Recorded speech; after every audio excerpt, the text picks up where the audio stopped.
Welcome back to Revenge Room. Today's story is called, At 2 a.m. I found my son asleep at his desk. His phone was lit and I froze at what I saw. Imagine this. You wake up in the middle of the night, throat dry, house silent. You walk past your son's room and see him slumped over his desk, exhausted from work. You smile. You grab a blanket to cover him because that is what fathers do. But then you see his phone still glowing beside him. And on that screen, you read words that stop your heart cold. Words about you. Words about your money. Words about how to take everything you have built while you are still breathing. Your own son. Your own blood.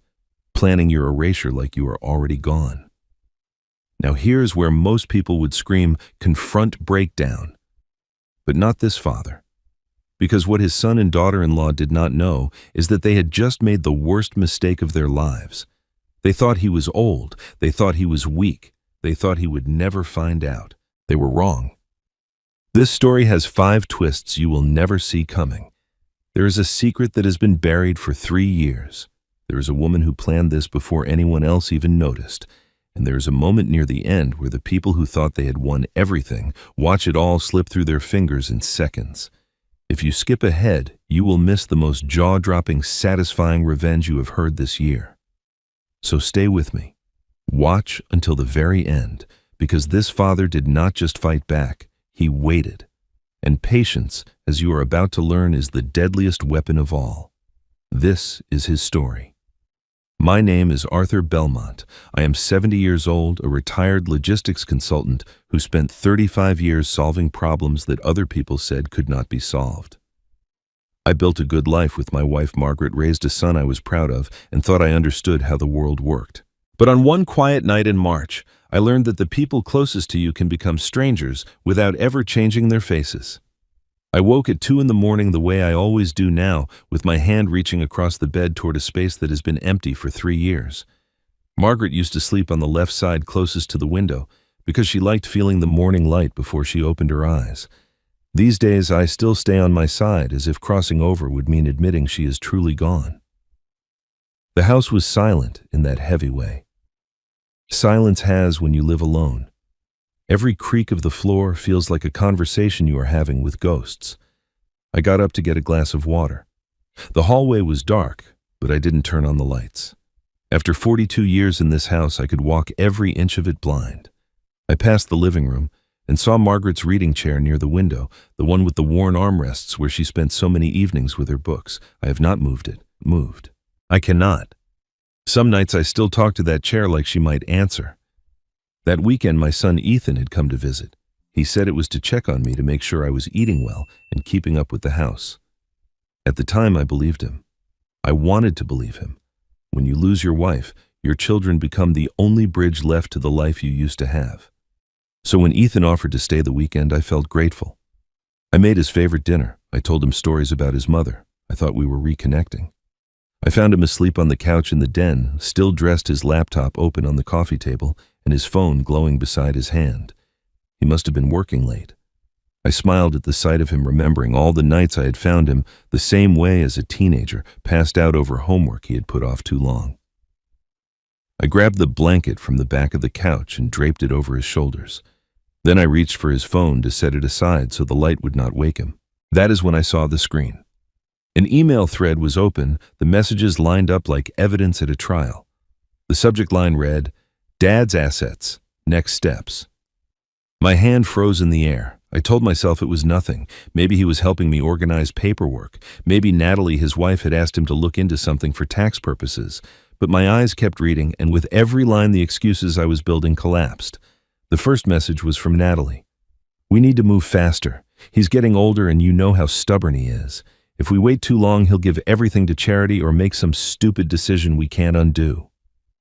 Ethan's reply came next. "I know. I'm working on it. He trusts me. I just need to find the right moment to bring up the power of attorney." Then Natalie again. "Don't let him talk to anyone else. No lawyers, no old friends. We need to be the only ones he listens to, and start mentioning his memory. Plant the seeds now so it doesn't look sudden later." I read those words 3 times because I could not believe they were real. My son, the boy I taught to ride a bicycle, The young man I walked down the aisle at his wedding was sitting in my house planning how to take control of my life. Not out of concern, not out of love. The language was too clinical, too strategic. They were not worried about me. They were worried about what I might do with my own money before they could get their hands on it. I set the phone down exactly where I found it. My hands were trembling, but not from age. I looked at Ethan sleeping peacefully under the blanket I had just given him, and I felt something shift inside my chest. It was not anger, not yet. It was something colder. The realization that the son I thought I knew had become someone I did not recognize. I did not wake him that night. I did not confront him or demand explanations. Because in that moment, standing in the dark with my heart cracking down the middle, I understood something important. This betrayal had not started tonight. It had been growing in whispers and glances and careful plans while I was busy grieving my wife and trusting my family. They thought I was old. They thought I was blind. They thought I would never find out. I decided right then that I would let them keep believing that for as long as it took. I didn't sleep for the rest of that night. I sat in my study with the door closed, staring at the wall where Margaret's portrait hung painted by a local artist on our 30th anniversary. In the painting, she is smiling the way she always did with her whole face, her eyes crinkling at the corners. I used to tell her that her smile could light up a room even when the power went out. She would laugh and call me a sentimental old fool. I would give anything to hear her call me that again. We were married for 42 years, Margaret and I. We met at a company picnic in 1979 when I was a young logistics coordinator and she was a secretary in the accounting department. She spilled lemonade on my shirt, apologized profusely, and then spent the rest of the afternoon making fun of the stain. I asked her to dinner that same week. We were engaged within 6 months and married before the year was out.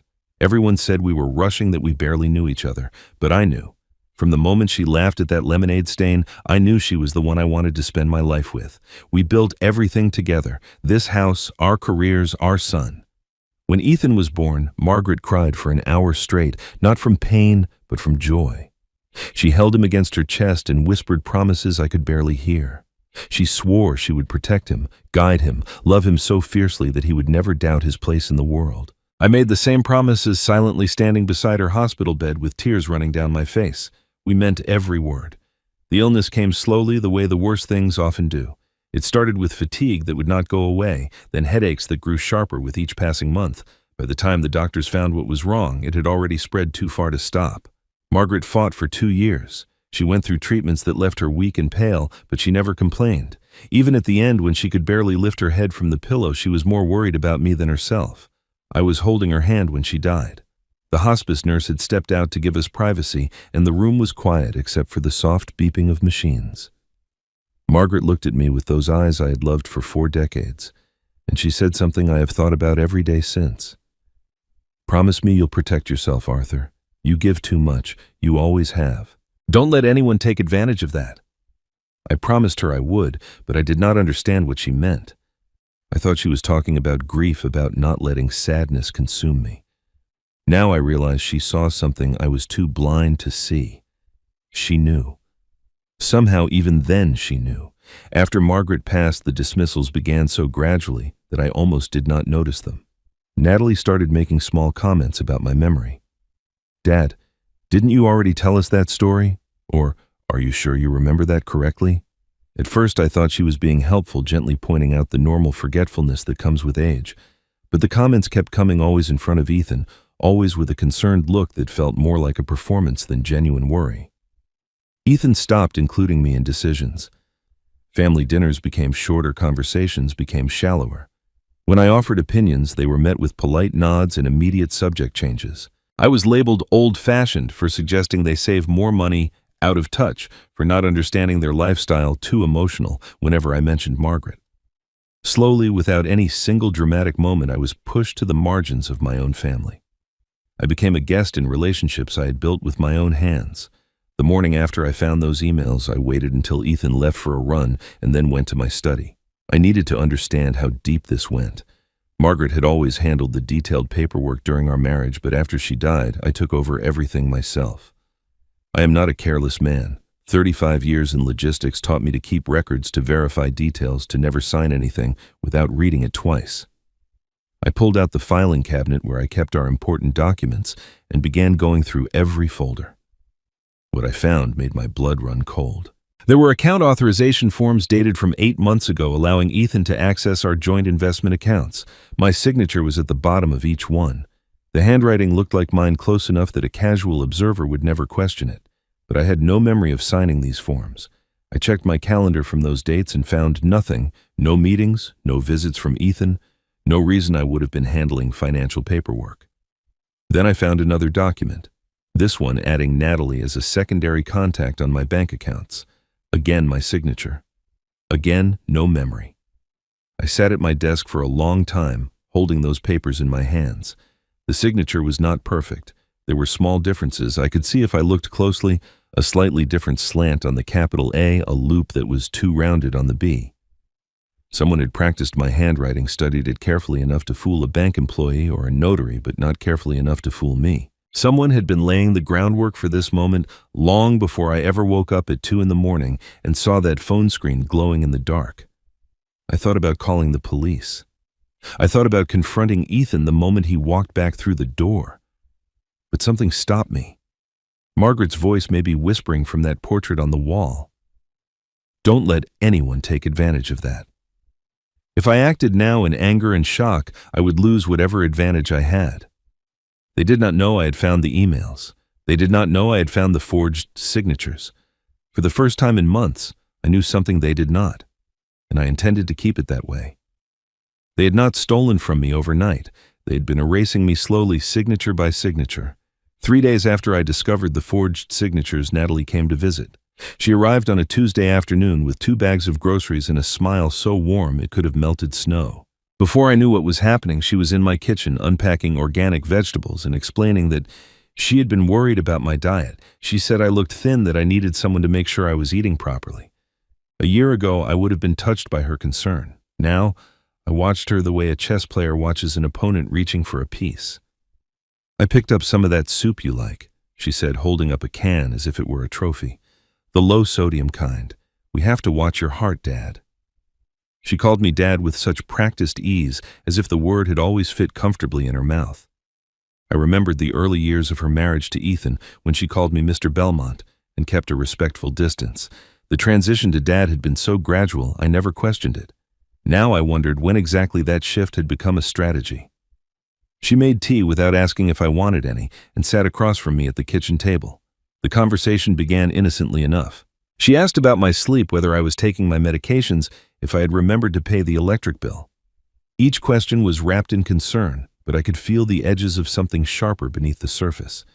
She was taking inventory, checking for cracks in my armor, looking for evidence she could use later. You know, she said, stirring her tea with a little silver spoon Margaret had bought in Vermont. My friend Patricia's father moved into the most wonderful facility last month. He was living alone just like you, rattling around in a big house with too many stairs. Now he has people checking on him every day. Patricia says he's never been happier. She looked at me with wide, innocent eyes. Have you ever thought about something like that? Just for peace of mind? I told her I was perfectly happy where I was. She nodded sympathetically, the way you might nod at a child who insists he does not need a nap. Of course you are. I just worry about you out here by yourself. What if something happened? What if you fell and no one was around? She reached across the table and patted my hand. We just want what's best for you, Dad. The conversation turned to finances, as I knew it would. She mentioned that Ethan had been stressed about work, that the economy was uncertain, that everyone needed to be careful with their investments these days. I hope you're not making any big decisions without talking to us first, she said lightly. You know how confusing all those financial documents can be. Ethan says even he gets lost sometimes, and he works with numbers all day. When I mentioned that I had managed my own finances successfully for 50 years, she smiled and tilted her head. Oh, Dad, you don't need to worry about that anymore. Things are so much more complicated now than they used to be. Let us help you. There it was. The dismissal wrapped in kindness, the condescension dressed up as care. She didn't raise her voice or make demands. She simply planted seeds. Tiny suggestions that I was too old, too confused, too stuck in the past to handle my own affairs. I realized then that Natalie was far more dangerous than I had given her credit for. She did not want just my money. She wanted to win. She wanted to prove that she was smarter than everyone around her, including the old man who sat across from her pretending not to understand her game. I decided to test something. I brought up Margaret, mentioning how much I missed her, how the house still felt empty without her voice filling the rooms. I watched Natalie's face carefully as I spoke. For just a moment, something flickered in her eyes. It was not sadness or sympathy. It was something closer to relief, a brief flash of satisfaction that she quickly buried beneath a mask of concern. "I know it's been hard," she said. "Margaret was such a lovely woman." The words were correct, but the emotion behind them was hollow. I remembered then what Margaret had said about Natalie years ago during one of our private conversations in this very kitchen. "There's something off about her, Arthur. I can't put my finger on it, but she's always watching, always calculating. Be careful with that one." I had dismissed her concerns as a mother's natural protectiveness over her only son. I told her she was being unfair. Now I wished I had listened more closely. Something else occurred to me as we sat there. In all the years Natalie had been part of our family, I had never met her parents. I knew they existed somewhere, that they had attended the wedding and sent occasional cards, but Natalie never visited them, never spoke about them, never suggested we get together for holidays. I asked her about them casually, mentioning that we should all have dinner sometime. Her reaction was immediate and telling. The warm smile tightened almost imperceptibly. Her hand paused mid-reach for her teacup. "Oh, they're in a nice place now," she said quickly. "A retirement community in Florida. They couldn't really manage on their own anymore, you know how it is. They're very happy there." She changed the subject before I could ask another question, pivoting to Lily's school performance with the skill of someone who had practiced deflection her entire life. But I had seen enough. The way she dismissed her own parents with that phrase, "couldn't manage on their own," echoed exactly how she talked about me. The same tone, the same implication that aging was a disease and independence was a symptom that needed to be treated. I wondered what had really happened to her parents, whether they had chosen that retirement community or been placed there against their wishes. I wondered if Natalie had done to them what she was now trying to do to me. She left an hour later with a hug and a promise to check in again soon. I stood at the window and watched her car disappear down the driveway. She had no idea that I had spent our entire conversation cataloging her, tells her strategies, her weaknesses. She thought she was dealing with a lonely old man desperate for family connection. She smiled like a woman already celebrating a victory. But she did not know the game had just changed. The weekend after Natalie's visit, Ethan came by alone. He said it was to help me with some yard work, but he spent most of the time on his phone responding to messages that apparently could not wait. I watched him from the kitchen window as he half-heartedly raked leaves, stopping every few minutes to check the screen in his hand. When I brought him coffee, he barely looked up. The distance between us felt like an ocean I no longer knew how to cross. I asked him to sit with me on the porch, told him I wanted to talk. He agreed, but kept glancing at his phone, even as he lowered himself into the chair beside me. I asked about his work, about Lily's school, about whether he was happy. His answers were vague and scattered, the kind of responses you give when your mind is somewhere else entirely. "Work is fine. Lily's doing great. Everything's good, Dad." He said the words without meeting my eyes, as if eye contact might reveal something he was not ready to show. I remember when Ethan was a boy, maybe 8 or 9 years old. He would sit on this same porch and ask me questions for hours. Why is the sky blue? How do airplanes stay up? What happens when we die? He was curious about everything, hungry for understanding in a way that made me proud to be his father. I would answer as best I could, and when I didn't know something, we would look it up together in the encyclopedia Margaret kept in the living room. That boy had a fire in him, a need to know the truth about the world. I do not know when that fire went out, but looking at the man beside me now, I could not find even a spark of it remaining. The silence between us grew heavy. I wanted to ask him directly about the emails, about the forged signatures, about what he and Natalie were planning, but something held me back. Part of it was strategy, the knowledge that showing my hand too early would give them time to adjust their plans.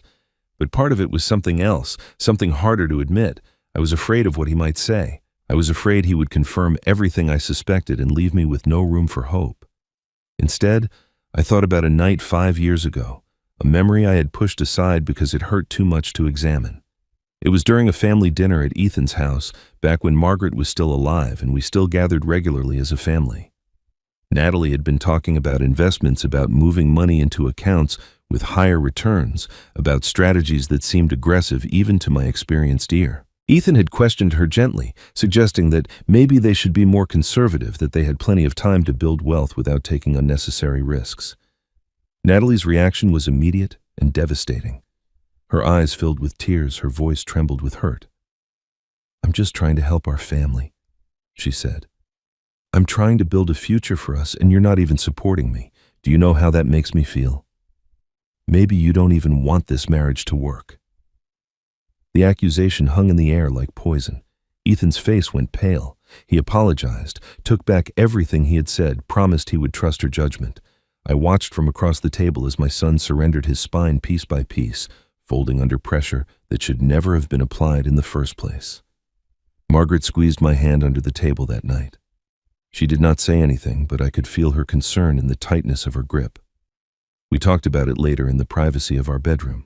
She said Natalie was dangerous, that she had seen women like her before, women who used tears as weapons and love as leverage. I told her she was overreacting, that all couples had disagreements. Now I understood that Margaret had seen clearly what I refused to acknowledge. The betrayal I was facing now did not hurt because of what Ethan had done. It hurt because of what he had failed to do. His silence had made him complicit in his own father's destruction. After Ethan left that afternoon, I did something Margaret had taught me long ago. When you do not understand a situation, she used to say, research it. Do not guess. Do not assume. Do not let emotions drive your conclusions. Find the facts and let them speak for themselves. I went to my study and opened my laptop. I began searching for information about Natalie's parents, the ones she had so quickly dismissed as people who couldn't manage on their own. It took several hours, but I found what I was looking for. Public records are available to anyone who knows where to look, and 35 years in logistics had taught me how to find information that others might miss. Natalie's parents were named Donald and Vera Hampton. They had owned a modest home in a suburb outside of Cleveland, purchased in 1982 and paid off completely by 2005. They had retirement accounts, a small investment portfolio, and Social Security income that should have kept them comfortable for the rest of their lives. Then, 7 years ago, everything changed. The house was sold, the investment accounts were liquidated, the retirement funds were transferred and then depleted. I found records showing that Natalie had obtained power of attorney over both parents' finances in 2016, citing concerns about their declining cognitive abilities. Within 3 years, their assets were gone. Now they lived in a low-budget nursing facility in rural Ohio, the kind of place that takes Medicaid patients when there is nothing left to pay for anything better. I made a few careful phone calls, pretending to be a distant relative trying to reconnect. A nurse at the facility told me that Donald and Vera rarely had visitors. She said they seemed confused about how they had ended up there, that Vera sometimes cried and asked about her house.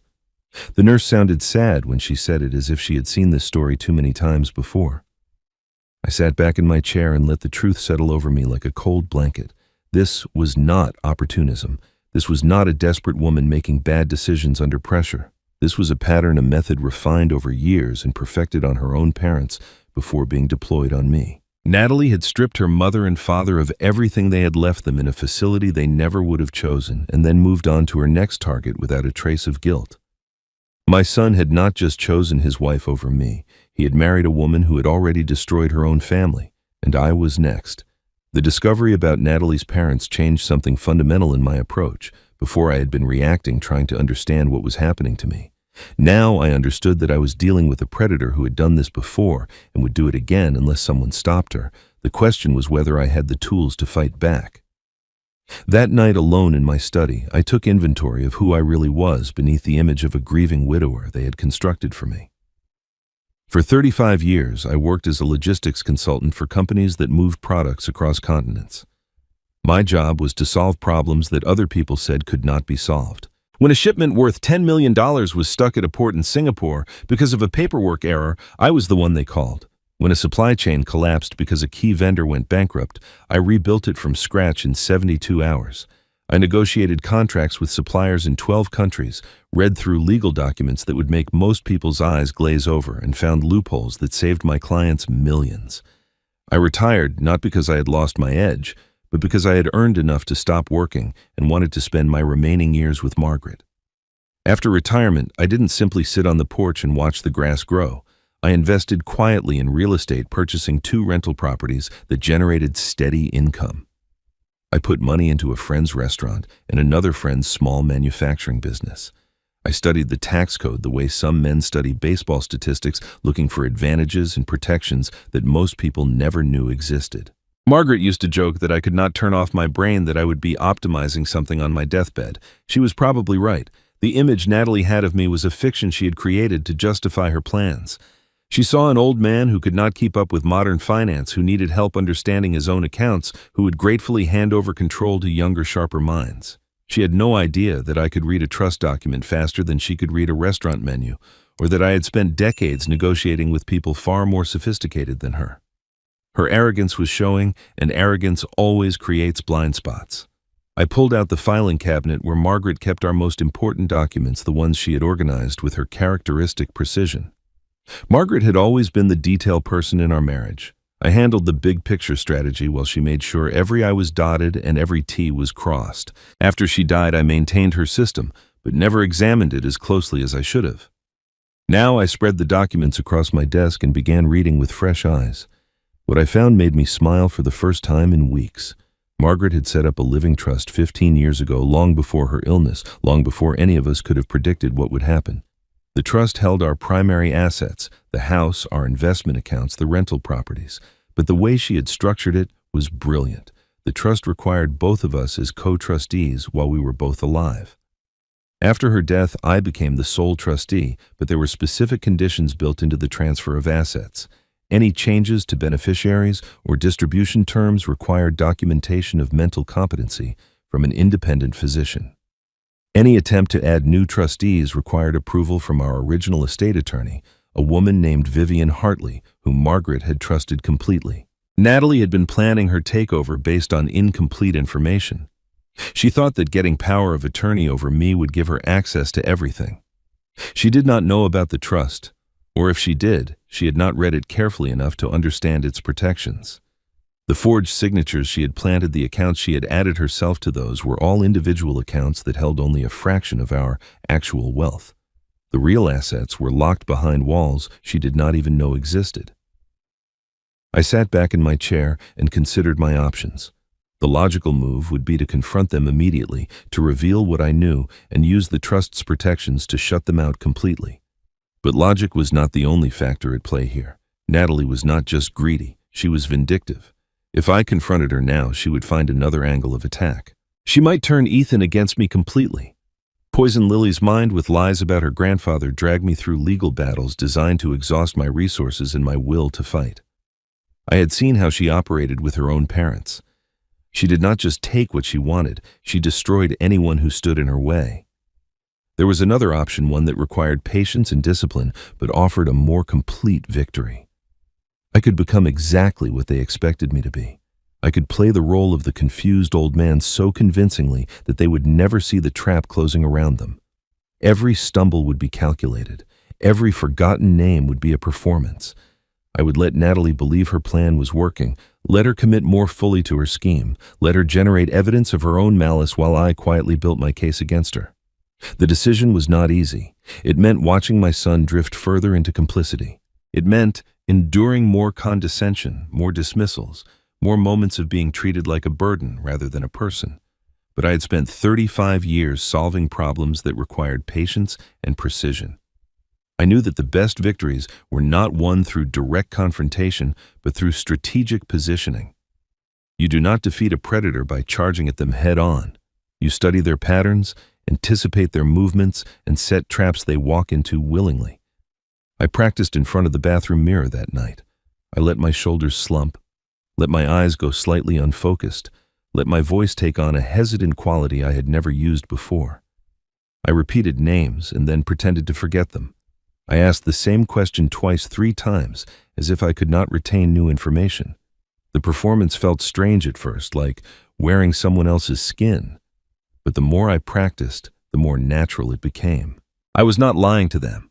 I was showing them the version of me they had already decided existed. They thought I was old, confused, and irrelevant, so I decided to prove them right until the moment I proved them wrong. The call came 3 days after I began my performance. I was sitting in the kitchen practicing my vacant stare at the coffee pot when the phone rang with a number I didn't recognize. The voice on the other end was crisp and measured the kind of voice that had spent decades choosing words carefully. "Arthur, this is Vivian Hartley. I was a close friend of Margaret's and her estate attorney for many years. I think it's time we talked." The name struck a chord somewhere deep in my memory. Margaret had mentioned Vivian occasionally, always with a warmth she reserved for people she truly trusted. They had known each other since law school, though Vivian had gone into estate planning while Margaret pursued accounting. I remembered now that Vivian had handled some of our legal documents years ago, though Margaret had always dealt with her directly. I'd never met the woman in person. Vivian suggested we meet at a small cafe downtown, somewhere neutral and private. I agreed, curiosity overriding my caution. When I arrived the next morning, I found a woman in her mid-70s waiting at a corner table. She had silver hair pulled back in a neat bun, sharp eyes behind wire-rimmed glasses, and the posture of someone who had spent a lifetime commanding attention in courtrooms. She stood when she saw me and extended her hand with a grip that was surprisingly firm. "Thank you for meeting me," she said as we sat down. "Margaret asked me to check on you if anything ever felt wrong. I apologize for waiting this long, but she was very specific about the timing. She said I would know when you needed me." She paused, studying my face with an intensity that made me feel like a document being examined for authenticity. "Something feels wrong now, doesn't it?" I had not planned to tell her anything. My strategy depended on keeping my knowledge secret, on playing the confused old man until the right moment. But there was something about Vivian that made deception feel pointless. She had known Margaret for 50 years. She had drafted legal documents that protected families from exactly the kind of threat I was facing. And Margaret had trusted her enough to create this arrangement without telling me. If I could not trust Vivian, I could not trust anyone. Over coffee that grew cold in our cups, I told her everything. The emails I had found on Ethan's phone, the forged signatures in my filing cabinet, Natalie's questions about facilities and her dismissive comments about my memory, the research I had done on her parents and what she had done to them. Vivian listened without interruption, her expression unchanging, her eyes never leaving my face. When I finished, she was quiet for a long moment. "I'm not surprised," she finally said. "Margaret saw this coming years ago. She never told you because she didn't want to burden you with suspicions that might have been wrong. But she watched Natalie carefully and she worried. She worried a great deal." I asked what Margaret had done about those worries. Vivian tilted her head slightly as if considering how much to reveal. "Arthur, do you know exactly what Margaret put in place before she died? Not the broad strokes, but the specific provisions, the contingencies, the protections she built into your financial structure." The question hit me harder than I expected. I thought I knew our finances inside and out. I had reviewed the trust documents, understood the investment accounts, managed the rental properties. But Margaret had always been the detail person, the one who read every footnote and anticipated every possible complication. Had she created arrangements I never saw?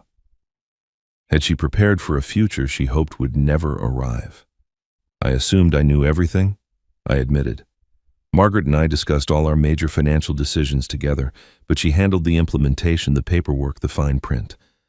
I trusted her completely. Vivian nodded slowly. "Margaret trusted you too, but she also knew you, Arthur. She knew you would never suspect your own son of betrayal. She knew you would give people the benefit of the doubt long past the point where doubt was reasonable. So she made arrangements on her own, just in case her fears were justified." She reached into her bag and pulled out a business card, sliding it across the table toward me. "There's a locked folder in your house, probably in Margaret's old files. She told me about it years ago, said you would find it when you needed it. The key is somewhere only you would know, to look a place connected to a memory only the two of you shared. I don't know what's in that folder. Margaret didn't tell me the specifics, only that it contained documents and instructions for exactly this situation." I stared at the business card without really seeing it. My mind was racing through memories, trying to identify what place, what memory might hold the key Margaret had hidden. Why didn't she just tell me? Why all this secrecy? Vivian's expression softened for the first time. "Because she knew how much you loved Ethan. She knew that if she told you her suspicions about Natalie, you would have confronted the situation directly, possibly destroyed your relationship with your son over fears that might never materialize. She wanted to give you the chance to live in peace for as long as possible. The folder was her backup plan, her way of protecting you even after she was gone. She stood, then gathering her coat and bag. I can't solve this problem for you, Arthur. Margaret was very clear about that. She said you needed to find your own way through, that you were stronger than you believed and smarter than anyone gave you credit for. My job was simply to point you in the right direction at the right time. She paused at the edge of the table, looking down at me with something like respect. Your wife loved you too much to leave you unprotected. The question is whether you're ready to see how much. I sat alone in that cafe for another hour after Vivian left my cold coffee untouched, my mind churning through decades of memories with Margaret. She had always been 3 steps ahead of everyone, anticipating problems before they emerged, solving puzzles no one else even knew existed. I had loved that about her, admired her quiet brilliance, without ever fully appreciating how far it extended.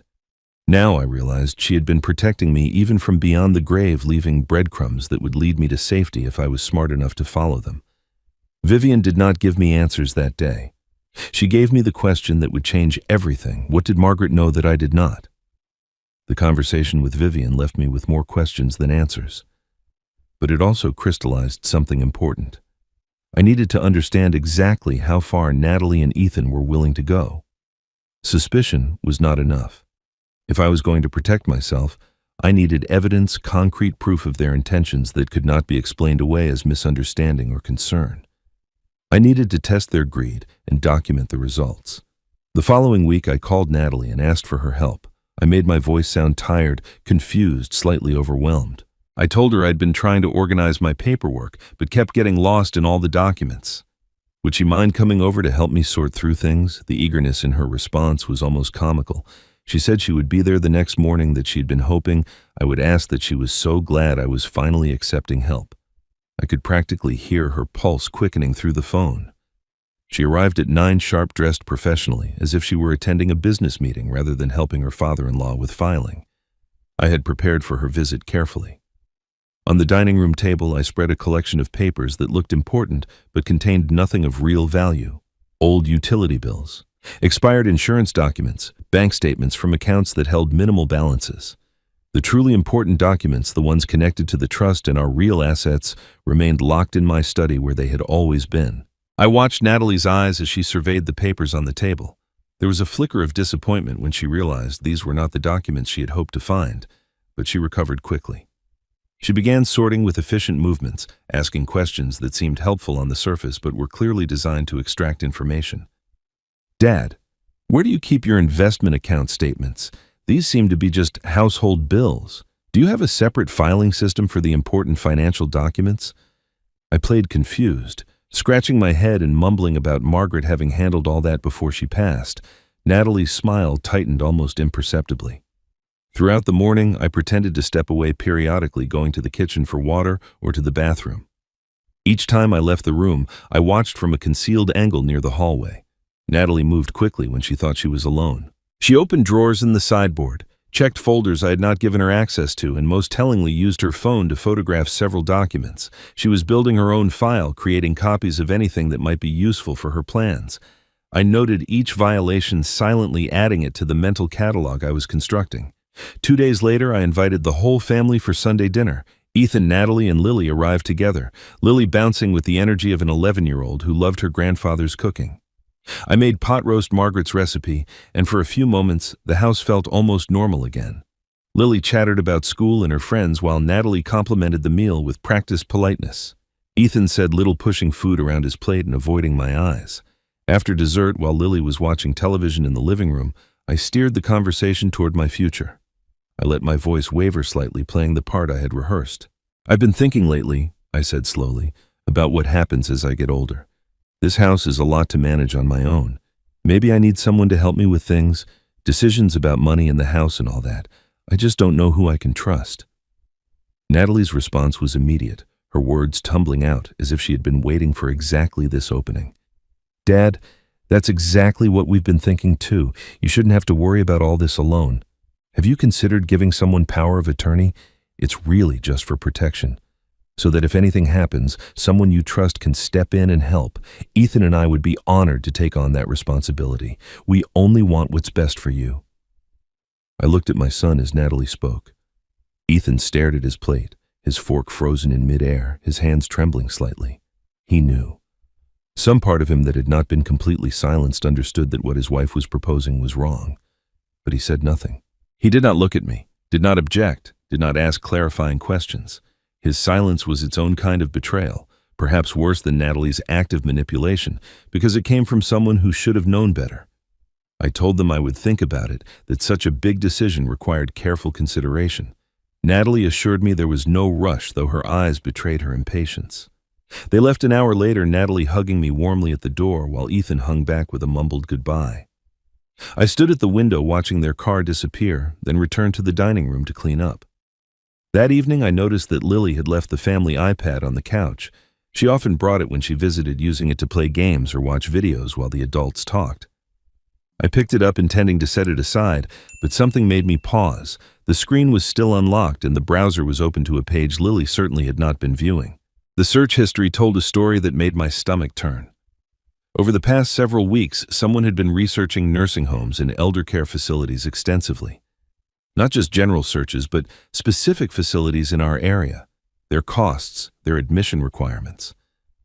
I scrolled further and found something even more disturbing. Articles about involuntary placement procedures, legal processes for having an elderly person declared incompetent, steps required to gain guardianship over a family member who is unable to make sound decisions. The searches were methodical, thorough, the work of someone who was building a case. The timestamps showed that most of these searches had been conducted during times when Natalie would have had access to the iPad, likely while Lily was occupied with something else. She had been using her daughter's device to research how to have me committed against my will, how to strip away my autonomy and lock me in a facility where she would control every aspect of my existence. This was not just about money anymore.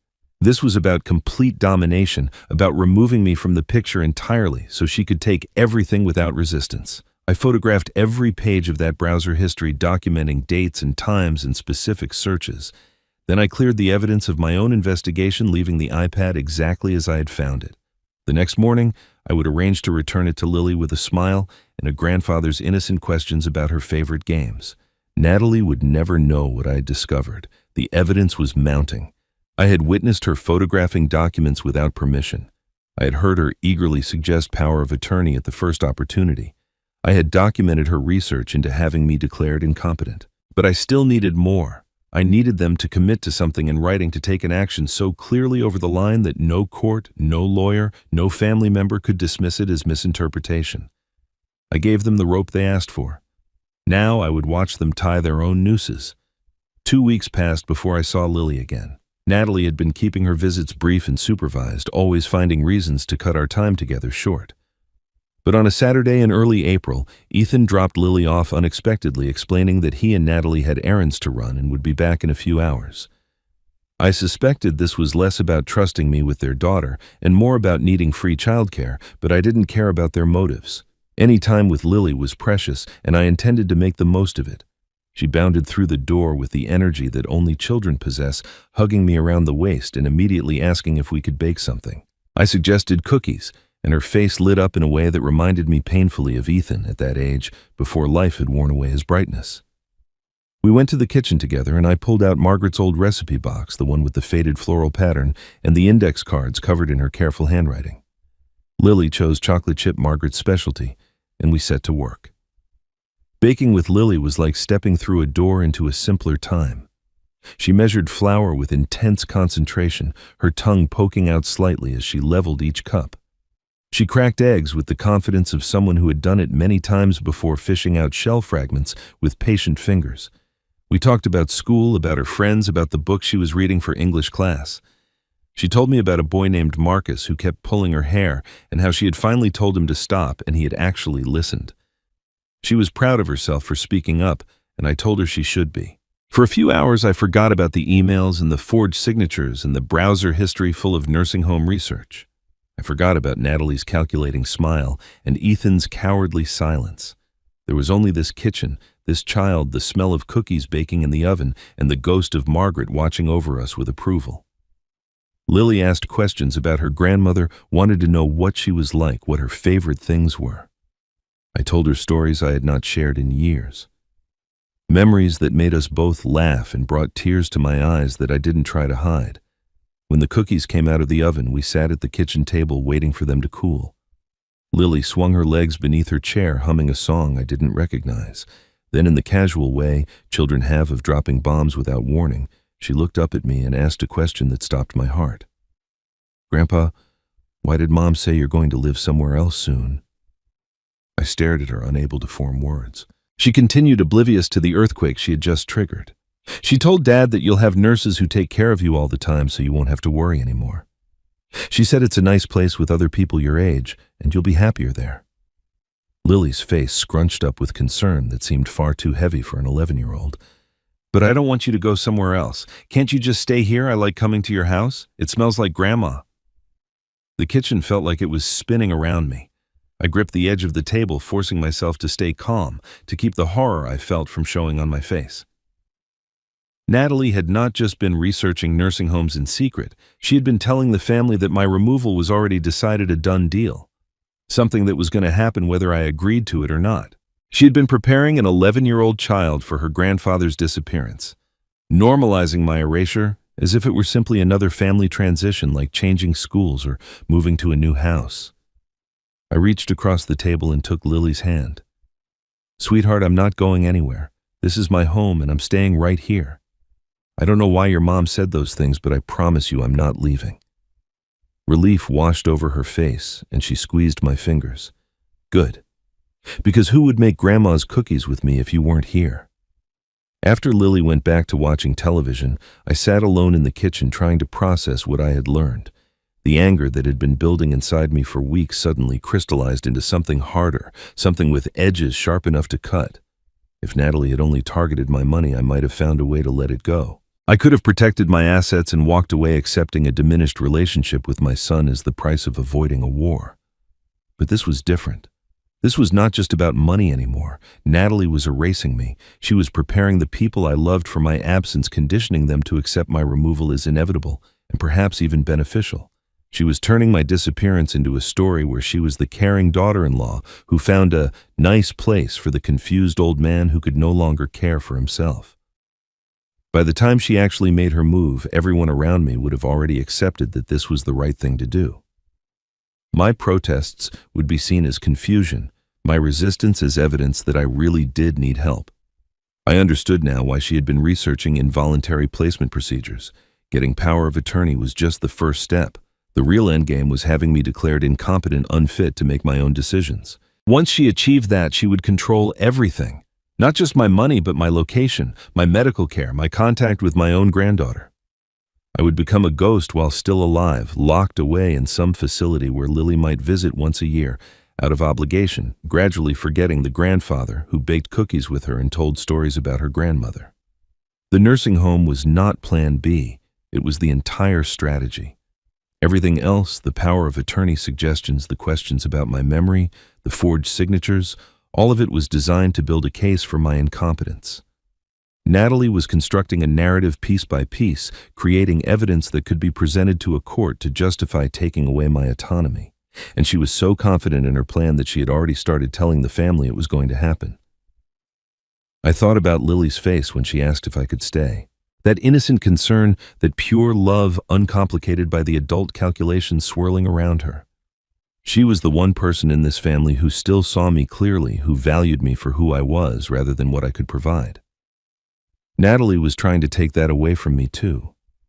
Trying to replace Lily's image of her loving grandfather with the idea of a confused old man who needed to be sent away for his own good. This was my red line.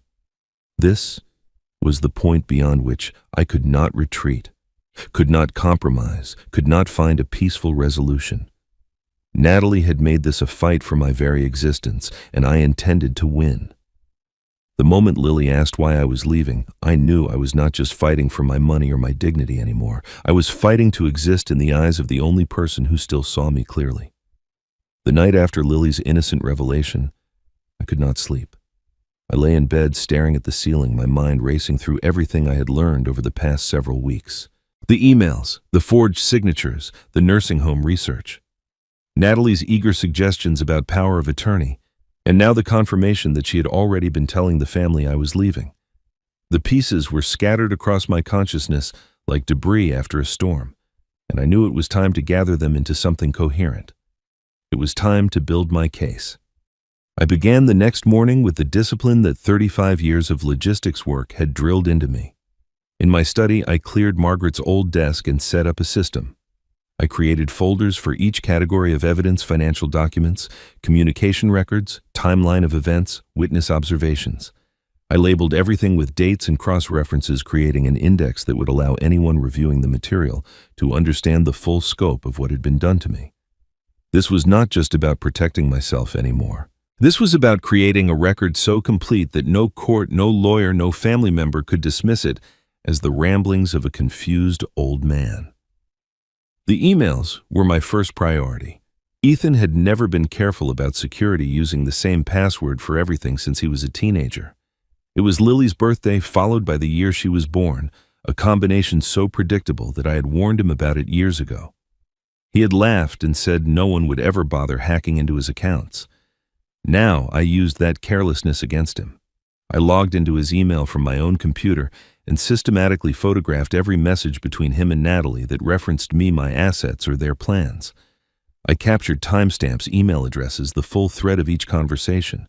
I printed copies and stored the digital files in multiple locations, including a flash drive I hid in a place only I would think to look.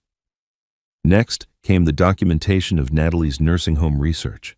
I had already photographed the browser history from Lily's iPad, but I went further. I researched the specific facilities she had been looking at, documenting their policies on involuntary admission, their costs, their reputations. I found reviews from families who had placed loved ones there, some praising the care, others describing neglect and isolation. I created a timeline showing when each search had been conducted and cross-referenced it with family events, showing that Natalie's research had intensified immediately after conversations where I had seemed confused or forgetful. Performances she had interpreted as genuine decline. The forged signatures required more careful handling.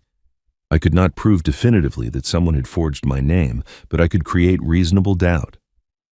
I documented the dates on each suspicious form and compared them to my calendar, showing that I had no meetings or interactions with Ethan or Natalie on those days.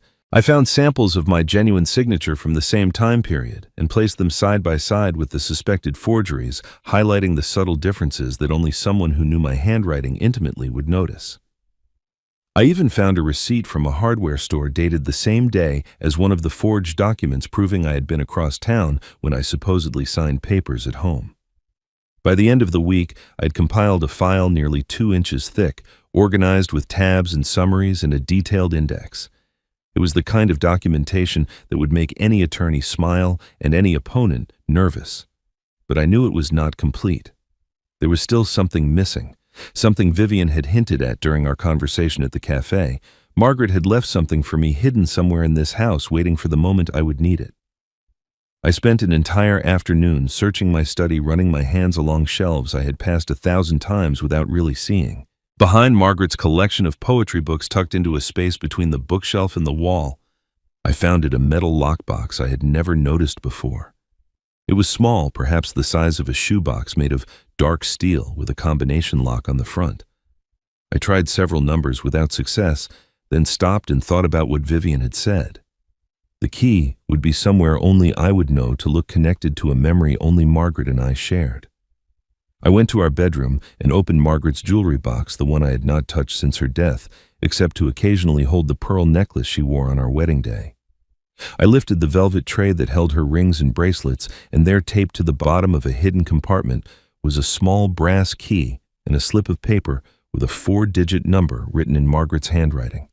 The number was the month and year of our first date, a detail so personal that no one else in the world would think to try it.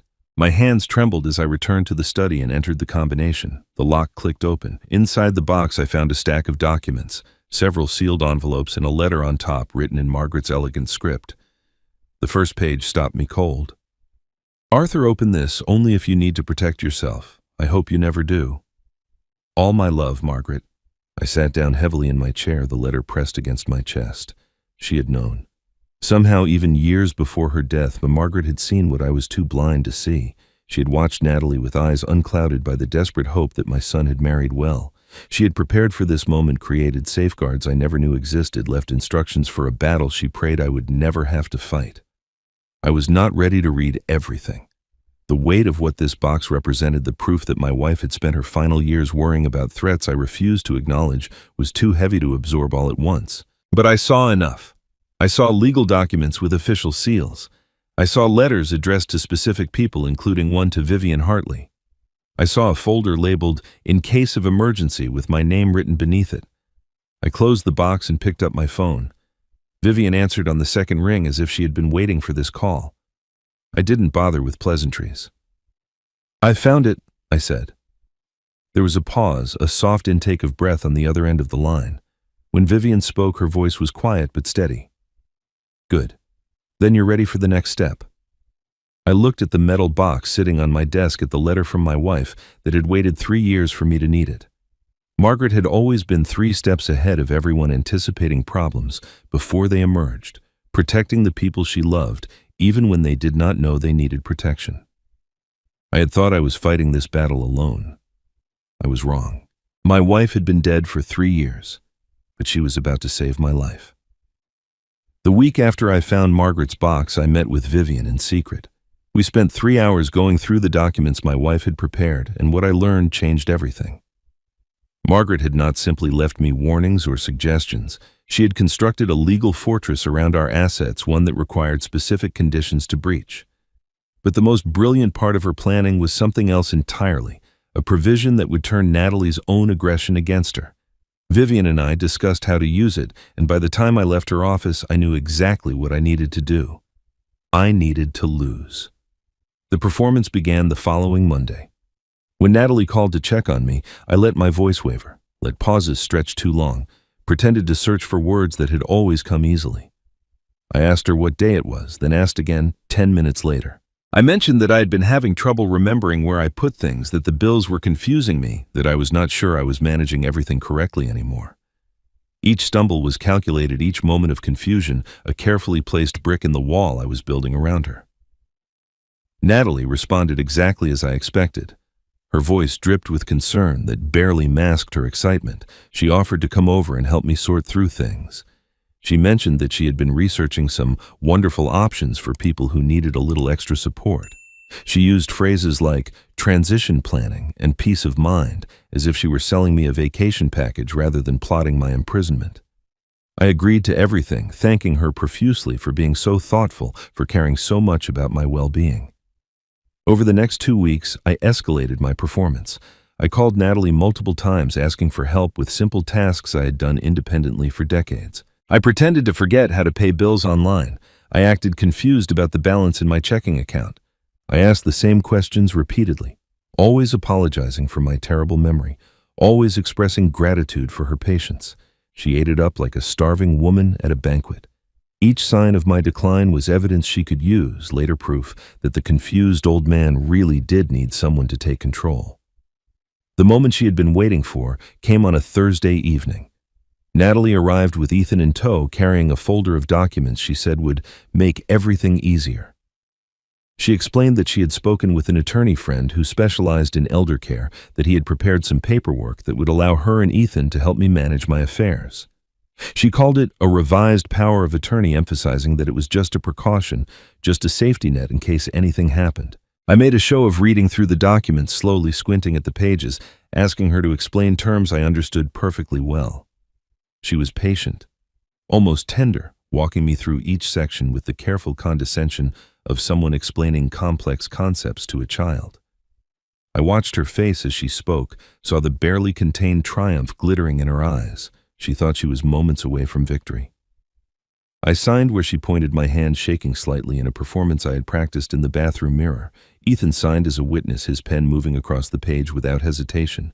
He did not read the document. He never read documents. He simply did what Natalie told him to do, as he had been doing for years. Neither of them noticed the specific clauses I had insisted Vivian include, the limitations buried in legal language that would require a trained eye to interpret. Neither of them knew about the 14-day waiting period before the power of attorney would take effect, a standard provision that Natalie's attorney friend had apparently failed to mention. After they left, I stood at the window and watched their car disappear down the driveway.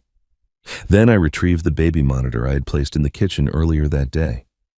It was an old device, something Margaret had bought when Ethan was an infant, kept in a box of sentimental items I had never bothered to discard. The receiver had a range that covered most of the first floor. I had hidden the transmitter behind the coffee maker that morning, and now I carried the receiver to my study and waited. They returned less than an hour later to pick up a dish Natalie had accidentally left behind. I heard them enter the kitchen, heard the clink of glasses being removed from the cabinet. Then came the sound I had been expecting, the pop of a wine bottle being opened, the splash of liquid into glasses. "Finally," Natalie said, her voice tinny through the monitor's speaker but perfectly clear. "I cannot believe how long this took, but it's done now. We finally have control." Ethan mumbled something I could not quite make out.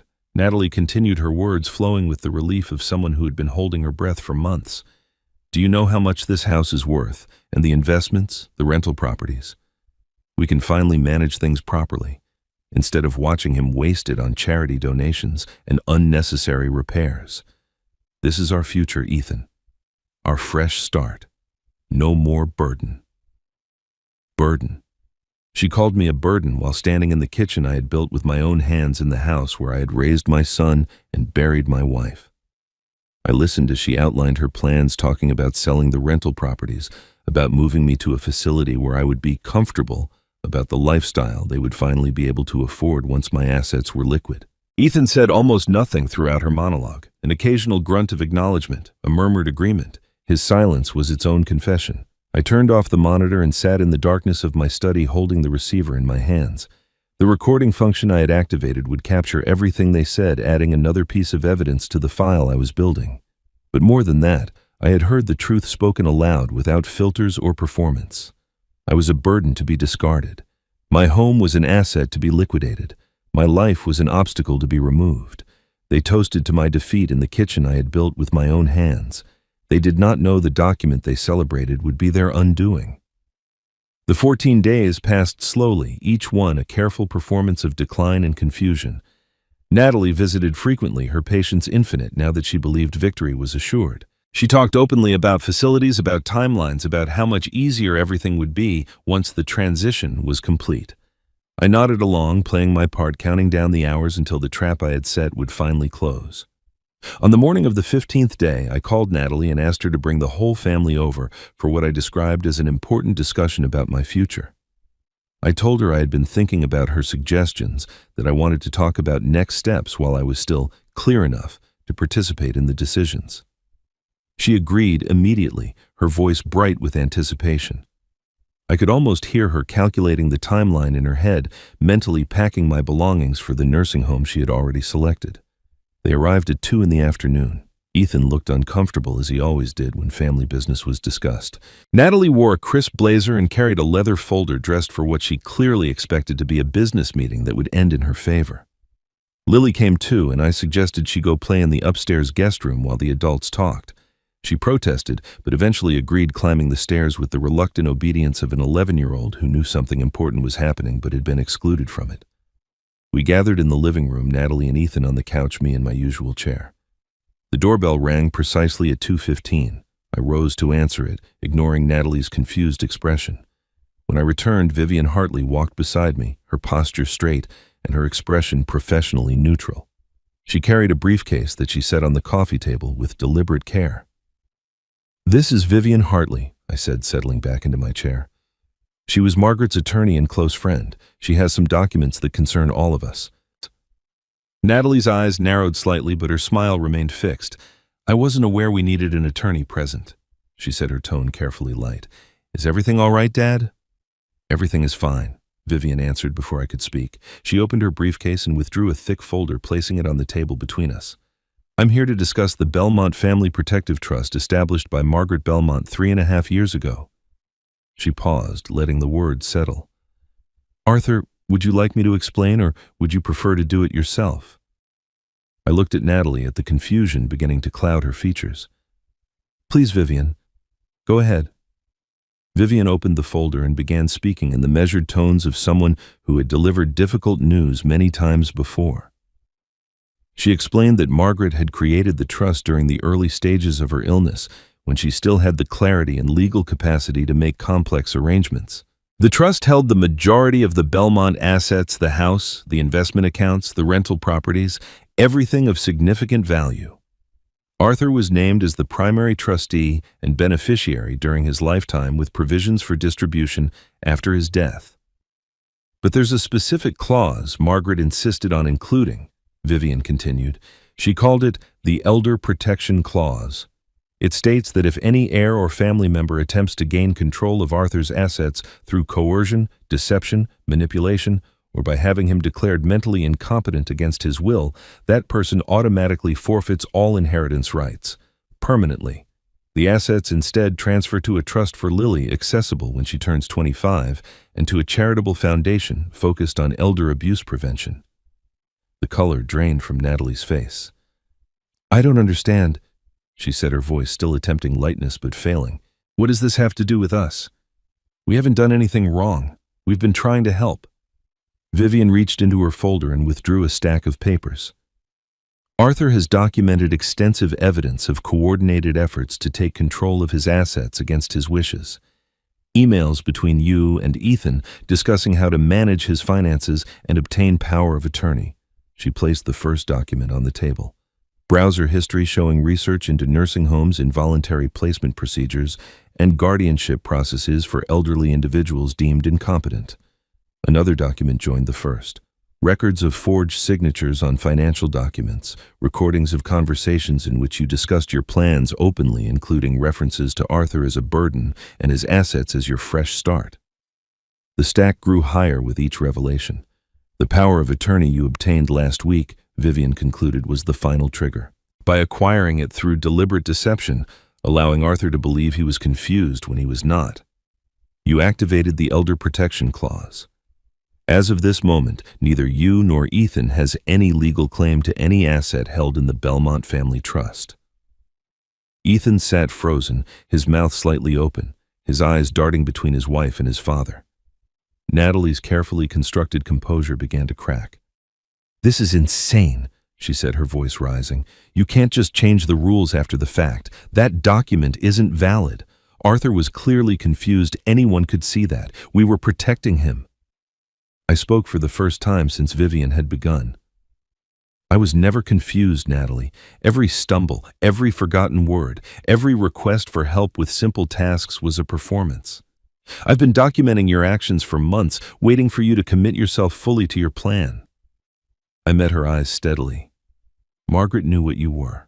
She watched you, studied you, saw through you when I was still blind. She left me a letter explaining everything. I pulled the letter from my pocket, the one Margaret had written years ago, and sealed in the metal box. I didn't read it aloud, but I held it so Natalie could see the handwriting, could see the date, and could understand that she had been outmaneuvered by a woman who had been dead for 3 years. I watched her, Arthur, I quoted from memory. I saw what she did to her own parents. I knew you'd never protect yourself, so I did it for you. This isn't revenge, it's insurance. I couldn't fight her while I was alive, but I could make sure she'd never win after I was gone. From somewhere above us, I heard a soft creak on the stairs. Lily had been listening after all. Part of me wished she had not heard this, wished I could have protected her from the truth about her mother. But children deserve honesty even when it hurts. She would understand eventually, and I would be there to help her through it. Natalie's smile didn't fade slowly. It shattered. And in its place, I saw something I had never seen before. Fear. The silence that followed Vivian's revelations lasted only seconds, but it felt like hours. I watched Natalie's face transform as the reality of her situation sank in. The fear I had seen flicker across her features hardened into something else, something desperate and dangerous. When she finally spoke, her voice was sharp enough to cut glass. "This is ridiculous," she said, rising from the couch. "You can't do this. You can't just spring some secret trust on us and claim everything we've done was wrong. We were trying to help you, Arthur. We were worried about you. Any reasonable person would see that." She turned to Vivian with venom in her eyes. "And you. Who are you to come into this family and make accusations? You're not even a relative. You have no right to be here." Vivian remained seated, her expression unchanged. "I'm here at Arthur's invitation as the executor of Margaret's estate and the attorney of record for the Belmont Family Trust. My rights in this matter are clearly established." Natalie's composure cracked further. She began pacing her heels, clicking against the hardwood floor Margaret had chosen 30 years ago. "This trust isn't valid. It can't be.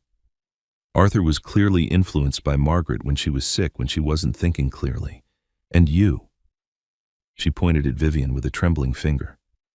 "You took advantage of a dying woman to create documents that serve your own purposes.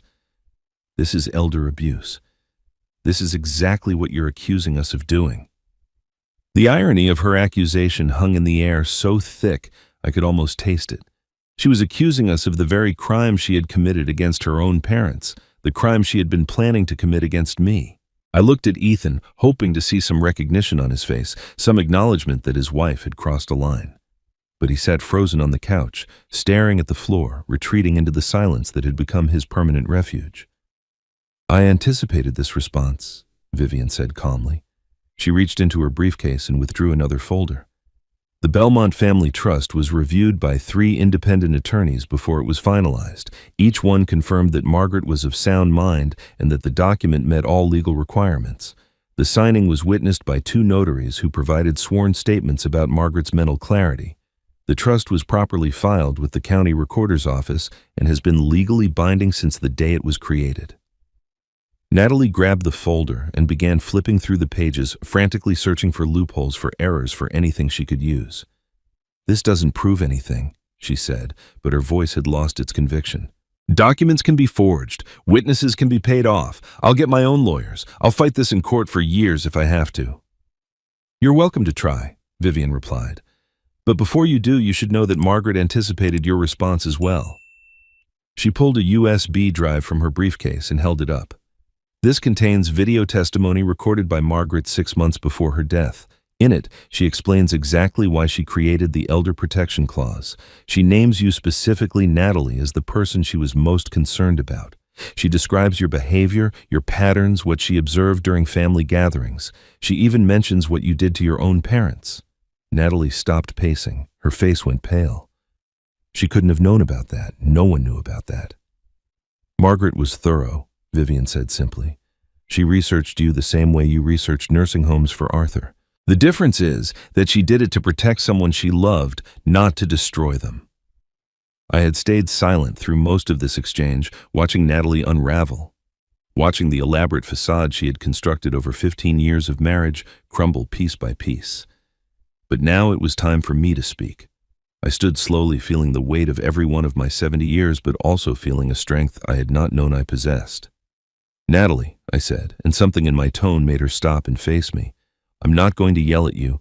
I'm not going to threaten you or call you names or tell you how much you've hurt me. I'm just going to tell you the truth." She stared at me with wide eyes, the fight draining out of her as she realized there was nothing left to fight for. "You spent years making me feel like a burden," I continued. "Every conversation, every visit, every helpful suggestion was designed to make me doubt myself. To make me feel like I was too old, too confused, too much trouble to keep around. You told my granddaughter I was leaving before you'd even made it happen. You let an 11-year-old girl believe her grandfather was being sent away because he couldn't take care of himself." Natalie opened her mouth to respond, but I held up my hand. "I know what you did to your own parents. Donald and Vera Hampton living in a facility in Ohio, wondering what happened to the house they spent their lives paying for. You took everything from them and called it helping. You were planning to do the same thing to me." I paused, letting the words settle. "I'm not angry, Natalie. Anger would mean I still expected better from you. I don't. I'm just done pretending I don't see who you are." She stood motionless, tears beginning to stream down her face, though I could not tell if they were tears of genuine emotion or simply another manipulation tactic that had become instinct. It did not matter anymore. The woman who had controlled every room she entered, who had bent my son to her will and nearly erased me from my own life, had finally met something she could not manipulate, the truth prepared by a woman she had underestimated and delivered by a man she had dismissed. I did not raise my voice. I raised the truth, and the truth was louder than anything she could scream. The room fell silent after I finished speaking. Natalie stood in the center of the living room, tears still wet on her cheeks, her carefully constructed world lying in ruins around her. I expected her to continue fighting, to launch into more threats about lawyers and courts and challenges to the trust. What I did not expect was what happened next. She turned to Ethan with a look of pure desperation, and in that moment I watched a cornered animal make its final, most vicious move. "This was your idea," she said, her voice rising with each word. "All of it. You were the one who said we needed to secure the money before your father wasted it on charity and repairs nobody needed. You were the one who said your mother was paranoid, that the old rules didn't matter anymore, that we deserved to protect our future." She jabbed a finger toward him, her face twisted with an ugliness I had never seen her display openly. "I just went along with your plan because you're my husband and I trusted you. You told me your father was losing his mind. You told me it was the kind thing to do to take control before he hurt himself." Ethan's mouth fell open. He stared at his wife as if seeing her for the first time, as if the woman standing before him was a stranger wearing a familiar face. I watched my son absorb the full weight of her betrayal. Watched him realize that the woman he had chosen over his own father was now throwing him to the wolves without a moment's hesitation. "Natalie," he said weakly, "what are you doing?" "I'm telling the truth," she shot back, her voice cracking. "Someone has to. You dragged me into this. You convinced me your father couldn't handle his own affairs. I was just trying to be a good wife, trying to support you the way a wife is supposed to. If anyone should lose their inheritance, it's you, not me." The performance was almost impressive in its audacity. Even now, facing complete exposure, Natalie was calculating. She was repositioning herself, trying to transform from mastermind into victim, from predator into manipulated spouse. I could see her mind working behind those tear-filled eyes, searching for any angle that might save her from the consequences of her own actions. Ethan stood slowly from the couch. His face had gone pale, and his hands hung limply at his sides. For years I had watched my son defer to his wife, accept her version of reality, choose her comfort over his own integrity. Now he was watching her sacrifice him without a trace of remorse. The silence stretched between them, heavy with the weight of a marriage collapsing in real time. When Ethan finally spoke, he didn't address his wife. He turned to me instead, his voice barely above a whisper. "Dad." He swallowed hard, struggling to form words that had been trapped inside him for years. "She told me you were losing your mind. She said she saw signs I was missing because I was too close to you. She said it would be kindness to take control, to protect you from yourself before something terrible happened." He paused, his eyes glistening. I wanted to believe her. It was easier than admitting what I saw, what I knew in my gut was wrong. Every time I felt doubt, she had an explanation. Every time I thought about saying something to you, she convinced me it would only make things worse. He took a shaky breath. "I'm not blaming her for my choices. I made them. I signed those papers.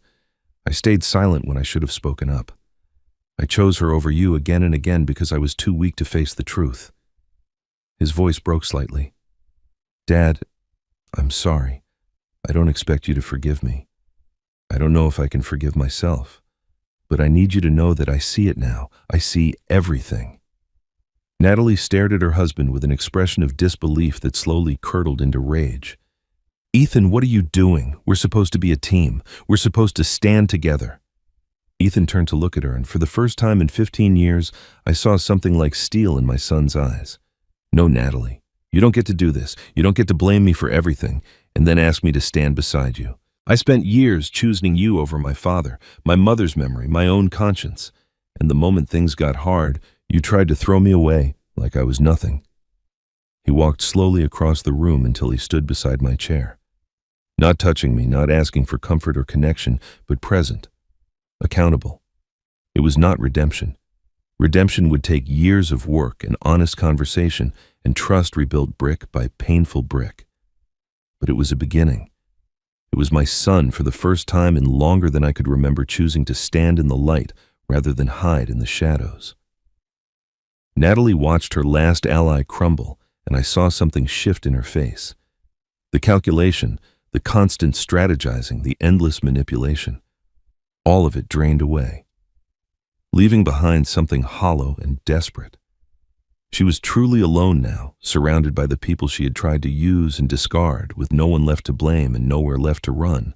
Natalie had spent years teaching Ethan that loyalty meant silence.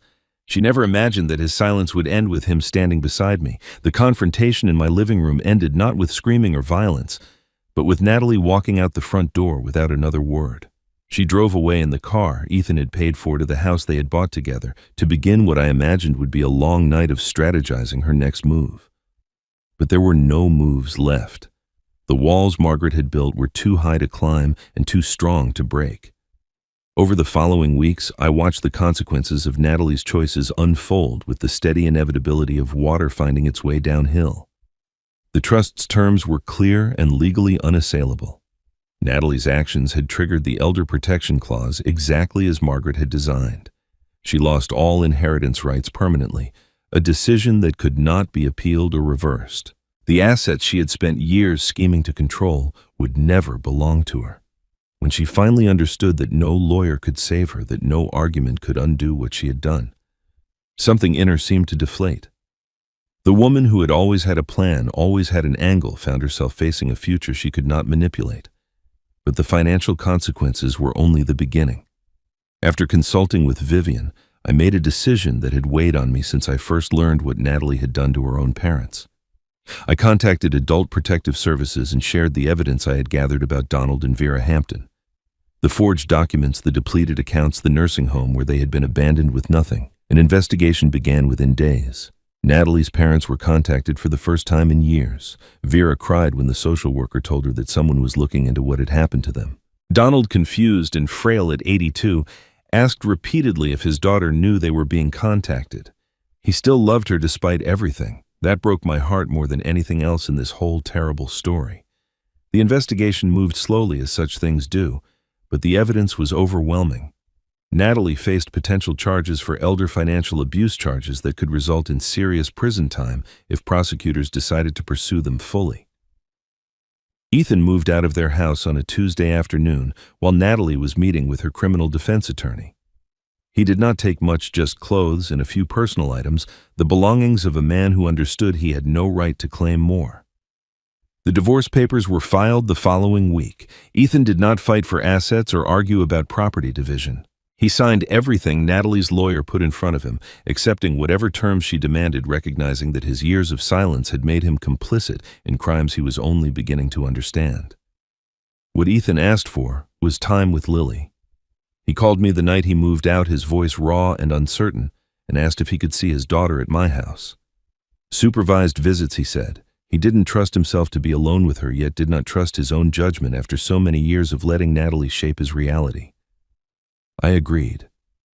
Whatever my son had done, whatever failures had led him to this moment, Lily was innocent. She deserved a father who was trying to become better, even if the journey would be long and painful. The first visit was awkward. Ethan sat in my kitchen while Lily did homework at the table, neither of them quite sure how to be around each other without Natalie directing the conversation. But by the third visit, something shifted. They started talking about school, about books, about the things Lily cared about that had nothing to do with money or inheritance or family drama. I watched from the doorway as my son slowly began to rediscover the curious, kind boy he had been before life complicated him. Natalie's world continued to crumble. Her social circle learned what she had done not through any action of mine, but through the inevitable spread of information in a community where everyone knew everyone. Friends stopped returning her calls. Colleagues distanced themselves. The carefully constructed image of the devoted daughter-in-law caring for her aging father-in-law shattered into pieces that could never be reassembled. Her professional reputation suffered as whispers spread through her workplace about investigations and potential charges. She did not go to prison, at least not yet. The case against her was still developing, winding through the slow machinery of the justice system. But for someone who had lived entirely on appearances, on the perception of success and control and respectability, exposure was worse than incarceration. She could not spin this story. She could not charm her way out of documented evidence and recorded conversations and the testimony of her own abandoned parents. For the first time in her adult life, Natalie had to face the world without a mask, and the world did not like what it saw. I did not take pleasure in her suffering. Revenge had never been my goal. What I wanted was protection for myself, for Lily, for the parents Natalie had discarded for anyone else who might have fallen into her path. The justice I sought was not about destruction, but about truth, about ensuring that the woman who had spent years operating in shadows was finally forced to stand in the light. Justice did not announce itself with sirens and handcuffs. It arrived quietly like a bill coming due. And for the first time in years, Natalie had no one else to pay for it. 6 months passed before the house began to feel like home again. The spring that had started with betrayal gave way to a summer of healing, slow and uncertain, but undeniably real. Lily started spending weekends with me regularly, arriving on Friday evenings with a backpack full of homework and leaving on Sunday afternoons with flour in her hair and cookies in her bag. We baked together every visit, working through Margaret's recipe box one card at a time, and she asked endless questions about the grandmother she barely remembered. I told her everything I could, every story, every quirk, every moment of joy and sorrow that had made up our 42 years together. In teaching Lily about Margaret, I found myself remembering why I had fallen in love in the first place. The house no longer felt like a museum. Lily's laughter echoed through rooms that had been silent for too long. Her drawings appeared on the refrigerator. Her favorite snacks filled the pantry. She claimed Margaret's reading chair as her own, curling up in it, with books the way her grandmother used to do. I watched her grow more confident with each visit, watched her process the upheaval in her family with the resilience that children somehow possess. She asked about her mother sometimes questions. I answered honestly but carefully. Natalie was still her mother, whatever else she had done. That relationship would have to find its own path. I started volunteering with an organization that helped elderly people recognize the signs of financial exploitation. Twice a month I spoke to groups at community centers and senior facilities, sharing my story without names or identifying details, explaining how the people closest to you could become the greatest threats to your security. The work gave me purpose beyond my own survival. Every person who left those sessions with new knowledge, new wariness, new tools to protect themselves felt like a small victory against the forces that had nearly destroyed me. Ethan visited on Sunday afternoons, arriving after Lily left and staying for an hour or two. Our conversations were short and often awkward, punctuated by long silences neither of us knew how to fill. He did not ask for forgiveness, and I did not offer it freely. Some wounds need time to heal before you can assess the damage, but I noticed changes in him, small shifts that suggested the man I had raised might still exist beneath the layers of compromise and cowardice. He had started asking questions. When documents needed signing, he read them first. When decisions needed making, he thought them through instead of deferring to whoever spoke loudest. The spine he had lost during his marriage was slowly reforming vertebra by painful vertebra. I did not know if we would ever have the relationship we once had, but I knew we were both trying. Sometimes trying is all you can do. One afternoon in late October, I remembered something that had been waiting in the back of my mind for months. Margaret's metal box had contained 2 envelopes, but I had only opened one. The second envelope had been labeled in Margaret's handwriting, but I had been so focused on the trust documents and her letter to me that I had set it aside without examining it closely. Now I retrieved the box from my study and looked at the second envelope for the first time in half a year. For Ethan. It read, "When he's ready." I held the envelope for a long time, feeling the weight of the paper, imagining the words Margaret had chosen for our son. She had known. Even then, even as she was dying, she had anticipated that Ethan might lose his way and find it again. She had prepared for both outcomes, leaving protection if he became a threat and comfort if he found his way back. When Ethan arrived that Sunday, I handed him the envelope without explanation. He looked at his name in his mother's handwriting, and I watched his face crumple with an emotion too complex to name. He opened it slowly, carefully, as if the paper itself were precious. Inside was a single page covered in Margaret's elegant script. I didn't read over his shoulder, but I watched his face as he absorbed her words. Tears began falling before he reached the end. When he finished, he sat in silence for a long moment, then handed the letter to me with trembling hands. "Ethan," it began. "If you're reading this, it means you found your way back to your father. I don't blame you for what happened. Love makes us blind, and you loved someone who didn't deserve it. But I need you to know you were always good. You just forgot. Your father will forgive you long before you forgive yourself. Let him. And then, my darling boy, learn to forgive yourself too." That's all I ever wanted. We sat together in the living room as the afternoon light faded, father and son, both crying quietly, both beginning the long work of healing that Margaret had somehow known we would need. No words were necessary. The letter had said everything that mattered. That night, as I watched Ethan's car disappear down the driveway, I thought about the question everyone had gotten wrong. They asked what an old man could do against a family that had already written him off. They never understood. I was not fighting against my family. I was fighting to get them back, and I had all the time in the world to wait. And that is where Arthur's story ends, but the lessons it carries will stay with me for a long time. What strikes me most about this story is not the revenge or the legal maneuvering or even Margaret's incredible foresight. What strikes me is the silence, Ethan's silence. The silence of a son who saw something wrong and chose to look away because looking away was easier than standing up.